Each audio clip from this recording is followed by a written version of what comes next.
Welcome back to the deep dive. We are digging into quite a mix today: history, financial psychology, and institutional preparedness. And honestly, the insights are incredibly relevant to how you manage risk, even now. Yeah, it's fascinating stuff. So, our mission takes us back 110 years, Paris, 1914.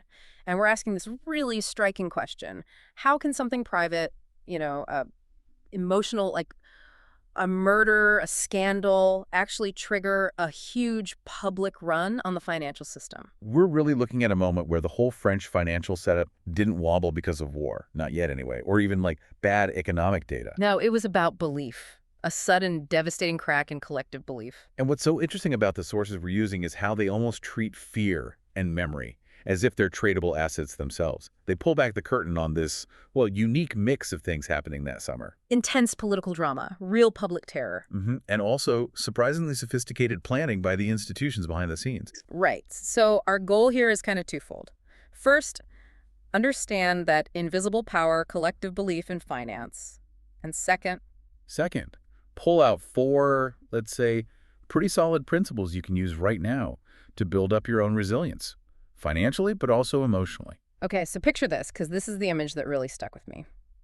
A line of people, ordinary citizens, a mile long, snaking around the Central Bank of France. And they weren't queuing because the market had officially crashed or anything. No, they were there because of 6 gunshots fired in a newspaper office. Okay, let's unpack this. Right, so the surface trigger, the thing everyone saw, was the Caillaux affair.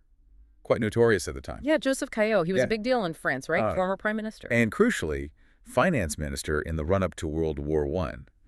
His private life, specifically letters from an affair, were about to be published by Le Figaro, an opposition paper. Oof. And the problem wasn't just embarrassment, was it? No.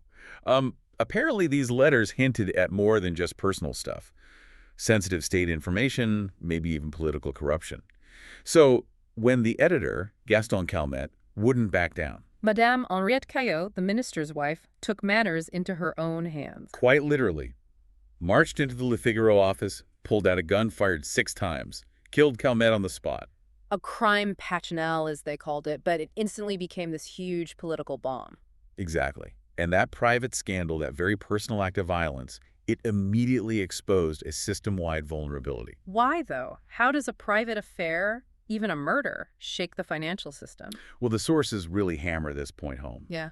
The private ethics of the people in charge, especially ones holding the purse strings, they're completely tied up with the legitimacy of the institutions they run. Okay. So when the public saw the finance minister's world dissolving in scandal and murder. They immediately questioned the value of the money he was responsible for. Because money, fundamentally, it's just a promise, isn't it? Backed by the integrity of whoever makes the promise. So if his integrity is shot, literally and figuratively. Then how good is the paper money he issues? His Yeah. trust evaporates. And the reaction wasn't subtle. Not at all. Immediate. Visceral. It wasn't just, a few rich people moving assets. It was tens of thousands of ordinary Parisians. A collective rush. They called it fleeing risk. Stores stopped taking paper money. Yep. Suddenly, shops, markets, they refused paper notes. They didn't want the state's promise anymore. They demanded something tangible. Gold. Gold. Overnight, paper currency, the symbol of modern finance, felt worthless to many. But hang on, we're talking summer 1914. The Great War is looming. Wasn't that the elephant in the room? Couldn't the murder just have been a convenient spark for a panic that was coming anyway? That's a really important question. And what's fascinating is this run on gold actually started before war was officially declared, weeks before. Really? Yeah, the panic exploded right after the scandal broke. Now, the looming war definitely provided the context, the reason why people felt they needed reserves, needed safety. But it seems the Caillaux affair was the immediate psychological trigger, the thing that actually shattered trust in the money itself right then and there. Got it. Okay, so here's where the story takes another turn, right? This contrast between the public panic and what was happening behind closed doors. Exactly. While the streets looked chaotic, the French central bank, the Banque de France, was actually pretty prepared. This wasn't a complete surprise to them. They had a plan. They did. They had a secret pre-war contingency plan. Internally, they called it the Blue Circular. And it wasn't just some vague guideline. Yeah. No, it was basically an instruction manual designed specifically to take that inevitable public panic and channel it, manage it, turn it into a controlled process. Wow. Okay, so what did the blue circular actually say? What were the instructions? Well, it laid out that the second general mobilization was ordered, which they strongly suspected was coming. The bank would immediately trigger several pretty extreme measures. Like what? The big one, stop exchanging paper money for gold. Instantly. That basically flips the switch to a managed wartime financial footing.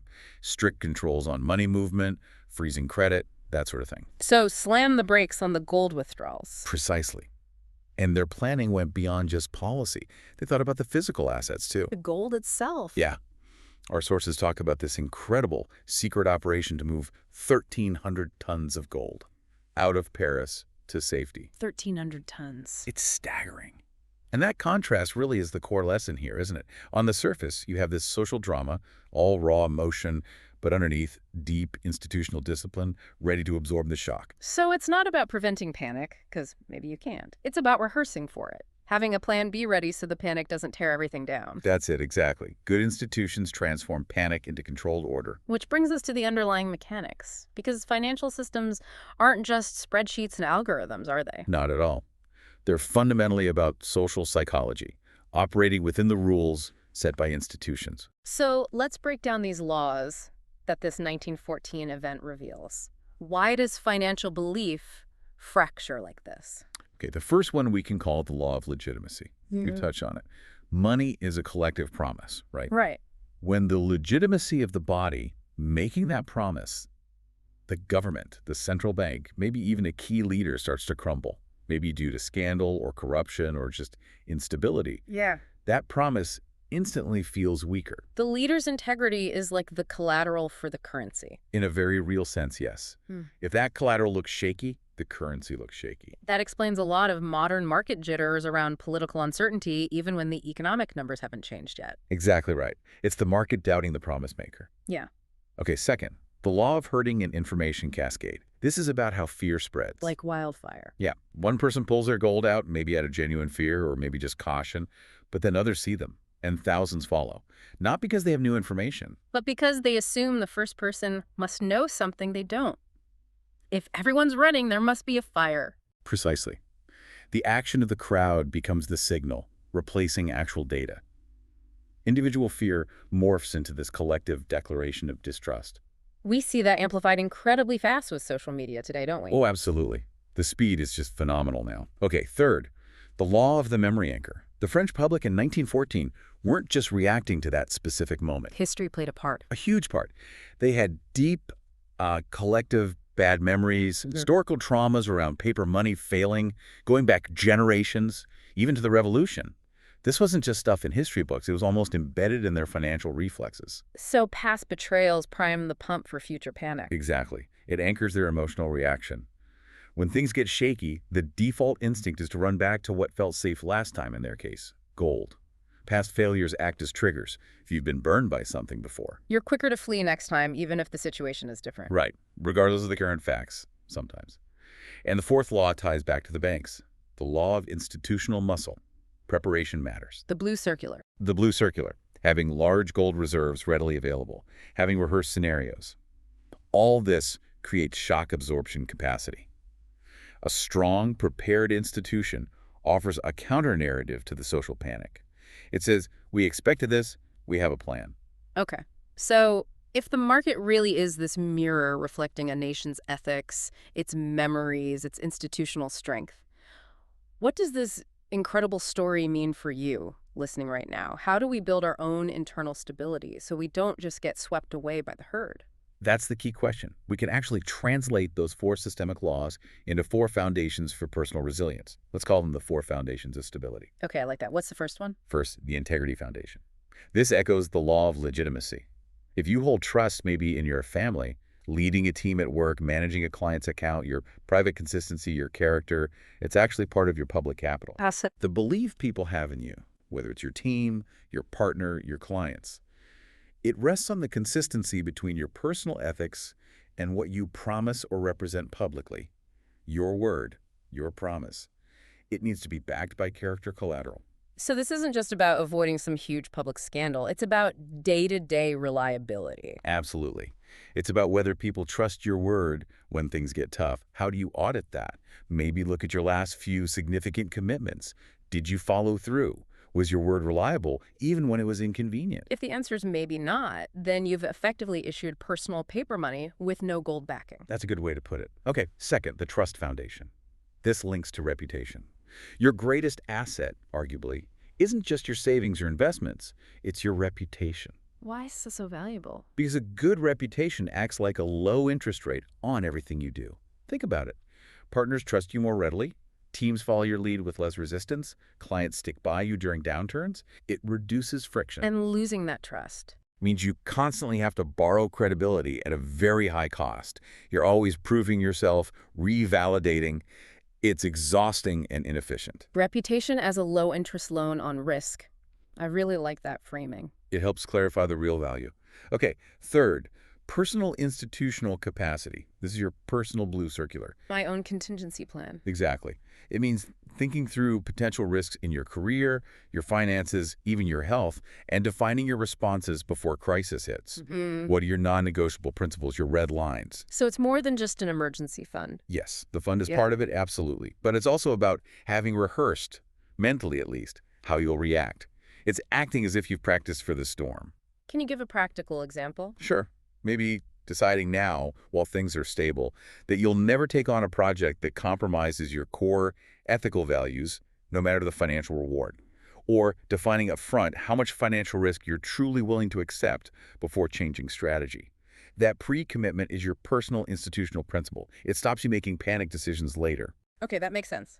Decide the rules before the game gets frantic. What's the fourth foundation? Fourth, historical awareness. On a personal level, this means recognizing your own internal memory anchors. My personal baggage, basically. Kind of, yeah. What are your old professional fears? Maybe prejudices you picked up? Bad financial habits formed after a past loss? Things that make you react to today's events based on yesterday's trauma rather than today's data? So identifying those triggers. And actively working to unhook them so you don't just react instinctively with a panicked crowd based on old fears. You react based on current reality. Right. We need to pull this together then. How do we make this actionable day to day? A clear formula based on this idea of institutional resilience. Okay, 3 steps maybe. First, audit your promises. Yeah. Like we said, Yep. regularly check, are my actions backing up my words? Am I providing real collateral for the trust people place in me? Is my personal currency sound? Step 1, check your integrity collateral. Got it. Second, Yeah. maintain a 3-layer reserve. Not just money, though that's crucial. Also reserves of time and spirit or energy. Time and spirit. Yeah. For any major commitment or decision, try to ensure you have buffer zones. Reserve time for unexpected delays or problems. Reserve mental and emotional energy to handle the stress without burning out. This is what gives you a real Plan B capability. Money, time, and spirit. That's a really holistic way to think about reserves. Okay, and the third step. Third, practice the slow reflex. When the crowd starts running, and this could be a stock market dip, a scary news headline, a viral panic on social media, consciously pause, just for, say, 90 seconds. Hit the pause button. Yes, and ask yourself one simple question. Am I reacting based on verifiable current information, or am I just mirroring the emotions I see around me? Data or emotion. Exactly. It forces a moment of critical thinking before you join the stampede. So looking back at Paris 1914, 6 shots really did shake the city. They did. But it was that underlying institutional discipline, that belief in something more stable than the moment's panic, that kept the whole system from completely collapsing. On a personal level, your character, your principles, your preparation, that's your central bank. That's your unshakable reserve. That really is the lesson, isn't it? Don't wait for your own personal scandal or crisis to reveal the weaknesses in your own setup. Value itself, the thing we all strive for. It seems it's forged from belief and discipline, not just from gold bars or banknotes. Living wisely really is about preparing your own framework, trusting it before the storm hits. So build your personal blue circular now. And if this deep dive sparked something for you, maybe share it, especially if you know someone facing a big decision who could use a bit more institutional capacity in their own life. Good idea. We'll catch you on the next deep dive.